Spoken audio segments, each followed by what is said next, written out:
इस कहानी की लेखिका है अरित्री चैटर्जी। हाँ पापा, मैं समय से खाना खा लूंगी। अरे आप चिंता मत करो। नहीं, अभी तो बस हम 2 लड़कियां हैं, एक और लड़की आने वाली है। मीनू अपने पापा से बात कर ही रही थी जब उसने रीमा को बाथरूम से निकलते देखा। अच्छा पापा, मैं अभी रखती हूँ। रीमा और मैं अभी डिनर बनाएंगे। गुड नाइट पापा। बस कुछ ही दिन हुए हैं मीनू को बेंगलोर आए हुए। कॉलेज खत्म होने के बाद उसने आईटी सेक्टर में जॉब ले लिया।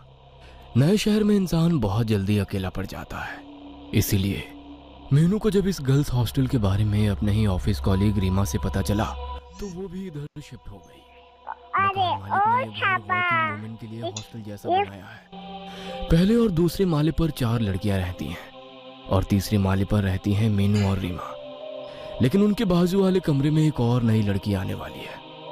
दिन भर ऑफिस का काम करके दोनों ही बहुत थक चुकी थी, इसलिए वो गरम गरम फुलके वाली रोटी और चिकन बनाने में लग गई। मीनू और रीमा थोड़े से टाइम में ही बहुत अच्छे दोस्त बन गए हैं। वो बातें कर रहे थे और खाना बना रहे थे कि तभी अचानक मीनू ने गेट खोलने की आवाज सुनी। कोई सीढ़ियों से चलकर ऊपर आ रहा था। शायद नई लड़की आ गई। ये कहते हुए रीमा दरवाजा खोलने के लिए गई। फिर जैसे उसने दरवाजा खोला उसे एक अजीब सी बेचैनी हुई। चलने की आवाज धीरे धीरे पास आ रही थी। रीमा की दिल की धड़कन तेज हो गई। आवाज पास आती गई और धड़कन बढ़ती गई। किचन में अकेले खड़ी होकर मीनू सोच ही रही थी कि रीमा को इतना टाइम क्यों लग रहा है। तभी उसने पीछे मुड़कर देखा। रीमा दरवाजे पर खड़ी थी और उस तीसरी लड़की का कोई नामो निशान नहीं था। गैस को धीमे करके मीनू भी रीमा के पास आ गई। क्या हुआ? मीनू ने पूछा। तूने भी पैरों की आवाज सुनी ना? रीमा ने कहा। हाँ सुनी तो थी, फिर कोई अभी तक ऊपर क्यों नहीं आया? दोनों की आंखें अंधेरी सीढ़ी की तरफ अटकी रही। पैरों की आवाज अब बंद हो गई थी। चल नीचे चलकर देखते हैं, मीनू ने कहा। दोनों लड़कियां सीढ़ी से थोड़ा नीचे उतरी और फिर ऊपर से झांक कर देखा। एक लड़की दूसरे माले के स्टेयरकेस पे खड़ी थी। ऊपर से देखने पर लड़की का घुंघराले बालों से ढका हुआ सर नजर आ रहा था, लेकिन उसका चेहरा देख पाना मुश्किल था। उस लड़की के एक हाथ में सूटकेस और दूसरे हाथ में उसका फोन था। वो फोन पर अपनी माँ से बात कर रही थी। ध्यान से सुनने पर उसकी बातें सुनाई पड़ रही थी। हाँ माँ, खा लूंगी, आप अपना ध्यान रखना, जल्दी ही मिलती हूँ। रीमा और मीनू दोनों उसको ऊपर से चुपके चुपके देख रहे थे और उसकी बातें सुन रहे थे। तभी अचानक लड़की ने सर उठाकर ऊपर देखा। ये चीज इतनी जल्दी हुआ कि मीनू और रीमा पकड़े गए। उस लड़की की आंखों में कुछ अजीब था, जिससे उसके साथ आई कांटेक्ट होने पर शरीर में जैसे कपकपी दौड़ गई। गुस्से से देखते हुए वो लड़की धीरे धीरे ऊपर आ गई। मीनू और रीमा दरवाजे पर अपनी ऑकवर्ड स्माइल लेकर खड़े रहे। लड़की उनके सामने आकर बोली। क्या तुम लोग मेरी बातें सुन रहे थे? सिचुएशन को कंट्रोल में लेने के लिए मीनू ने झट से जवाब दिया। नहीं, हमने सीढ़ियों पर किसी के चलने की आवाज सुनी तो दरवाजा खोलने आ गए। लैंडलॉर्ड अंकल ने बोला था कि तुम आज आने वाली हो। मीनू की हाँ में हाँ मिलाते हुए रीमा ने कहा। हम बस तुम्हारा ही इंतजार कर रहे थे।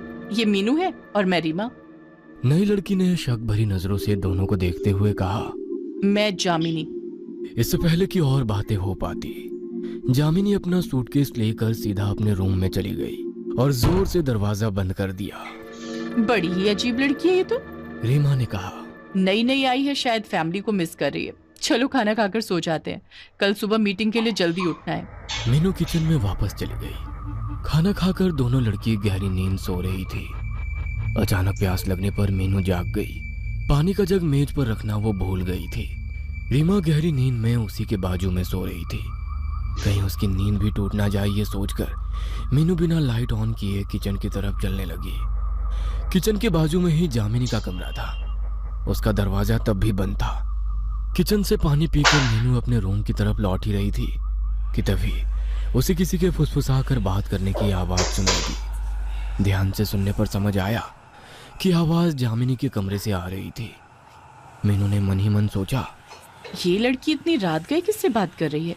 एक कौतूहल मीनू के मन में जागी। बहुत आहिस्ता से थोड़ी सी भी आवाज किए बिना मीनू जामिनी के दरवाजे तक पहुंची।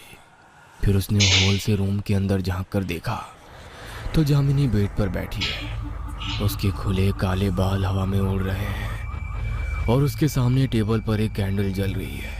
जामिनी हाथ में एक फोटोग्राफ पकड़े हुए बेड पे बैठे बैठे झूल रही है और पागलों जैसे बड़बड़ कर रही है। उसके शब्द अच्छे से सुनाई नहीं पड़ रहे हैं, लेकिन उसका ऐसा झूलना काफ़ी डरावना लग रहा है। मीनू कुछ समझ नहीं पा रही थी कि ये नई लड़की ऐसी क्यों है कि तभी उसने ऐसा कुछ देखा जिससे उसके रोंगटे खड़े हो गए। जामिनी ने फोटोग्राफ को टेबल पर रखा और एक छोटा सा बक्सा उठाया। बक्से का ढक्कन खोल के उसके अंदर से उसने एक छिपकली निकाली। जामिनी ने छिपकली को उसकी पूंछ से पकड़ा हुआ था। उल्टी लटकती हुई छिपकली अपने जान की भीख मांगती हुई हवा में तैर रही थी, लेकिन जामिनी ने उसकी जान नहीं बख्शी। उसने अपना मुंह खोला और बिना हिचकिचाए उस छिपकली को निगल गई। घिन और भय से मीनू का शरीर सुन्न पड़ गया था। कैसे कोई जीता जागता इंसान छिपकली खा सकता है? कुछ तो गड़बड़ है इस लड़की के साथ। तभी अचानक जामिनी ने मीनू की तरफ सर घुमाया। पता नहीं कैसे बंद दरवाजे के उस पार से जामिनी को पता चला कि मीनू उस पर नजर रख रही है। ऐसा लगा जैसे किसी ने जामिनी को इत्तला किया हो। मीनू झट से पीछे हो गई और एक सेकंड रुके बिना अपने रूम में आकर दरवाजा बंद कर दिया। डर के मारे उसकी सांस फूल गई थी, होठ कांप रहे थे। जामिनी के रूम का दरवाजा खोलने की आवाज आई, फिर उसके पैरों के चलने की आहट मीनू के रूम के बाहर आकर रुक गई। मीनू ने सोचा कि कुछ भी हो जाए जामिनी को पता नहीं चलने देना है कि उसने उसको देख लिया है। 2 मिनट तक कोई आवाज नहीं, केवल मीनू की दौड़ती हुई धड़कन सुनाई दे रही थी। फिर जामिनी के दरवाजा बंद करने की आवाज आई। जामिनी अपने रूम में चली गई है या नहीं ये तसल्ली करने के लिए मीनू ने जैसे ही अपने की होल से दरवाजे के उस पार झांका तो की होल के दूसरी तरफ से एक आंख को खुद के ही रूम के अंदर देखता हुआ पाया। उस आंख की पुतली इंसानों जैसी नहीं थी। उस आंख की पुतली गहरे लाल रंग की थी, जैसे खून से भरी हुई हो। मीनू को लगा जैसे उसका सर घूम रहा है और वो बहुत जल्दी बेहोश होने वाली है। मीनू, मीनू उठ जाओ, लेट हो जाएगा ऑफिस के लिए। रीमा की आवाज से मीनू जाग गई। उठते ही उसको कल रात को देखी हुई सारी घटनाएं एक बुरे सपने जैसी लगने लगी। क्या हुआ था कल रात? जो कुछ भी मीनू ने देखा था, क्या वो सब उसका वहम था? कुछ समझ नहीं आ रहा था मीनू को। मीनू जब नहा धोकर ऑफिस के लिए बाहर आई तो उसे जामिनी सीढ़ियों पर खड़ी हुई मिली। जामिनी के चेहरे पर एक अजीब सी मुस्कान थी। कोई बात किए बिना मीनू जामिनी को इग्नोर करके ऑफिस चली गई, लेकिन सारा दिन उसका मन बेचैन ही रहा। कितनी भी कोशिश करके मीनू अपने काम पर कंसंट्रेट नहीं कर पाई। लंच ब्रेक के टाइम रीमा ने मीनू से कहा, क्या बात है, आज तुम कुछ परेशान सी लग रही हो? तबीयत तो ठीक है ना? तुम्हें ये जामिनी कुछ अजीब नहीं लगती? हाँ, अजीब तो है। आज भी सुबह मैंने उसको अपनी माँ से बात करते हुए सुना, लेकिन माँ से कौन इतना छुप छुप कर बात करता है, समझ नहीं आया। मीनू ने कल रात की बातें रीमा को नहीं बताई। ऑफिस का काम खत्म करके मीनू उस दिन घर वापस आ गई। रीमा अपने मौसी के पास गई थी तो आज तीसरे माले पर बस मीनू और जामिनी ही थी। खाना बनाने का आज मन नहीं था, इसलिए मीनू ने रोटी सब्जी खरीद लिया था। वो किचन में अपना खाना परोसी रही थी कि तभी उसका फोन बजा। पापा का कॉल था। हाँ पापा, बोलिए। बेटा, सब ठीक है ना?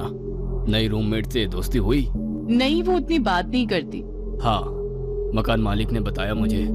बेचारी, तुम और रीमा उसका थोड़ा ख्याल रखना बेटा। किसी के बुरे दिन में साथ देना दोस्तों का काम होता है। हम दोस्त नहीं है पापा, लेकिन आप क्या बात कर रहे हो? क्या बुरा है जामिनी के साथ? अरे बेटा, कुछ ही महीनों पहले उसकी माँ गुजर गई। अपनी माँ के सिवा और कोई नहीं था उसका इस दुनिया में। मकान मालिक भी बहुत दुख के साथ बता रहे थे। थोड़ा ध्यान रखना उसका बेटा, ठीक है ना? मीनू के हाथ से उसका फोन गिर गया।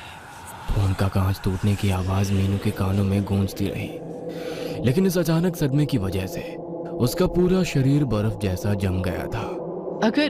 अगर जामिनी की माँ को मरे हुए महीनों हो चुके हैं तो फिर जामिनी फोन पर अपनी माँ से कैसे बात करती है? इससे पहले कि मीनू कुछ और सोच पाती, अचानक से लाइट चली गई। जैसे ही मीनू पीछे मुड़ी, हाथ में कैंडल लेकर जामिनी उसके बिल्कुल पास खड़ी थी। जामिनी की आंखों में एक दहशत छाई थी। डरावनी आवाज में उसने मीनू से पूछा, अब अंधेरे में खाना कैसे खाओगी मीनू?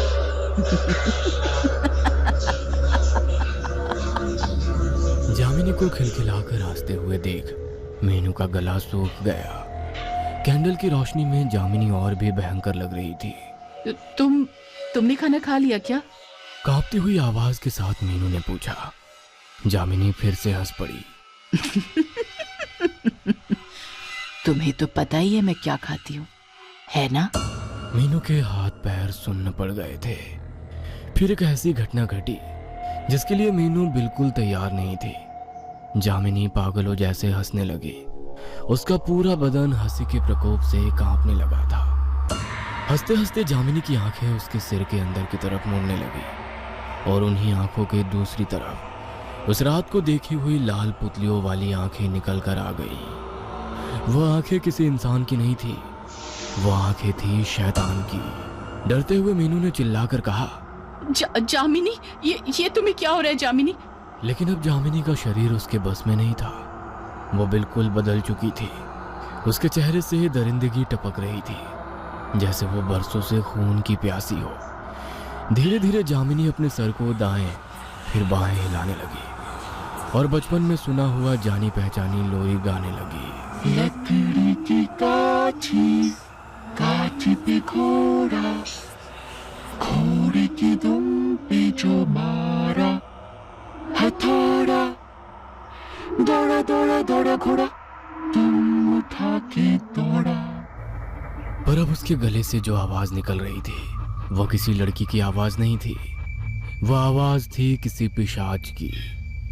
ऐसे गाते हुए जामिनी मीनू के ऊपर झपटी। मीनू चिल्लाते हुए जमीन पर गिर गई। तभी पता नहीं कैसे मीनू के फोन में अलार्म बजने लगा। मीनू का अलार्म टोन हनुमान चालीसा का श्लोक था। मीनू के पापा ने कहा था कि हर दिन की शुरुआत भगवान के नाम के साथ करें तो दिन अच्छा जाता है। जैसे ही हनुमान चालीसा का धुन गूंजने लगा, जामिनी ने मीनू को छोड़ दिया। जामिनी अपने कान को अपने हाथों से भींचने लगी, जैसे वो पिशाच जामिनी के अंदर से बोल रहा हो, बंद करो, इसे बंद करो।